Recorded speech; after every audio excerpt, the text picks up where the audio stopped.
One Nation Senator Malcolm Roberts tells Barrie Cassidy he is not a sovereign man. Courtesy, ABS Insider. Now Queensland Senator-elect Malcolm Roberts has been linked to a bizarre sovereign citizen movement which believes authorities use grammar to enslave citizens. One Nation's fourth senator yesterday denied he is part of the movement following the emergence of an affidavit where he demanded to be exempt from the carbon tax.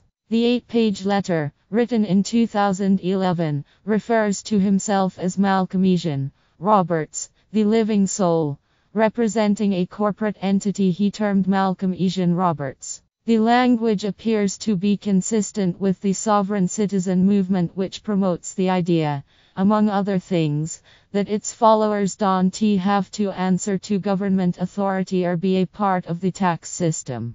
The movement has been named among the biggest domestic terrorism threats in the US, with the FBI labeling its ideologies extreme.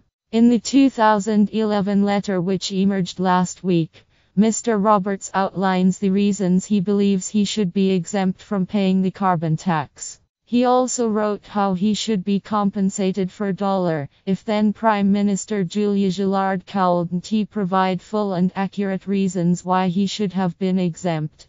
The last page contains a page which he expected her to sign. The affidavit is on the Galileo Movement website, a climate change denier group.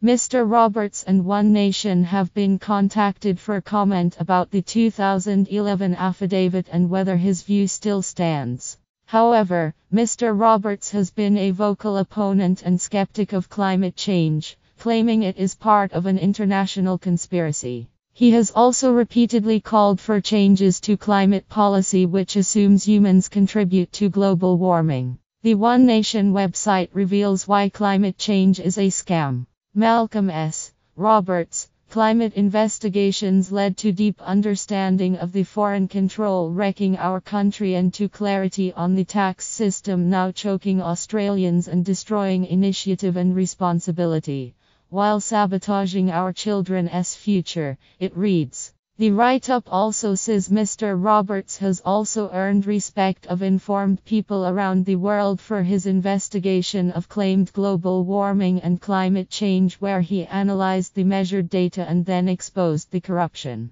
Director of fact-finding for the Anti-Defamation League Mark Pitcairn told The Guardian, he believed Mr. Roberts' tactics and rhetorical style were similar to sovereign citizen thinking. Constantly badgering journalists and politicians and issuing affidavits is common qualities of those who belong to the movement. However, when quizzed about the letter on ABS show Insiders yesterday, Mr. Roberts denied he was a sovereign citizen. Host Barrie Cassidy asked Mr. Roberts what he understood a sovereign citizen to be before asking if he was one himself. "Oh Barrie, Simone, we need to get beyond this," he said. The Australian people and the Queensland people are more interested in things like the economy and security.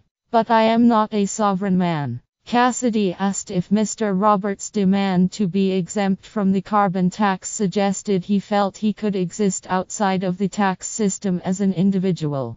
Mr. Roberts said we had to question all the systems we operated under and he started going down that path as a last resort. He said he contacted various ministers of the Liberal and National Party who were opposed to the claims that carbon dioxide was hurting our planet, but that none would do anything about it. So that was my last resort. I didn't explore it deeply enough and I won't be going there, he said. Cassidy asked, but what you're asking is to be treated as an individual citizen and not be exposed to the same rules as anyone else. Mr. Roberts admitted he didn't do his research properly, so step back. So you don't accept any longer you should be treated differently to anyone else? Cassidy asked. No, definitely not, the One Nation senator replied. During a fiery clash with Liberal Democrats Senator David Lee Onholm, who also appeared on the segment, Mr. Roberts said he will only support policies based on empirical evidence. He also said he didn't believe the evidence showed any need to tax carbon dioxide.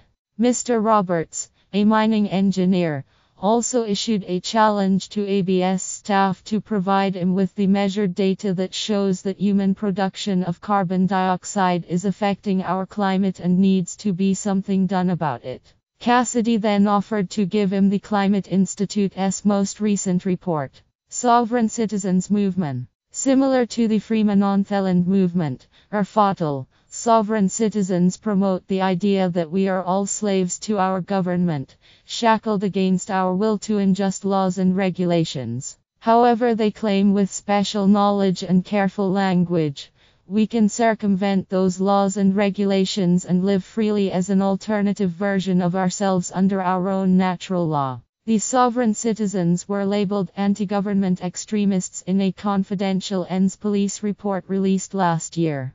The report revealed there are around 300 sovereign citizens in ENS, but police records show that number has doubled from 2009 to 2011 and nearly tripled from 2009 to 2012, the ABS reported. The commander of the Counter-Terrorism and Special Tactics Operation Group for ENS Police Detective Superintendent John O'Reilly said sovereign citizens don't buy into our legal framework, our system of government. They consider themselves individuals and operate outside the law and outside our tax system. According to US broadcaster CBS, the FBI considered the movement to be one of the top domestic terror threats in the United States. There are an estimated such followers in the US, many of whom don't pay taxes, hold a license or other official documentation such as social security cards.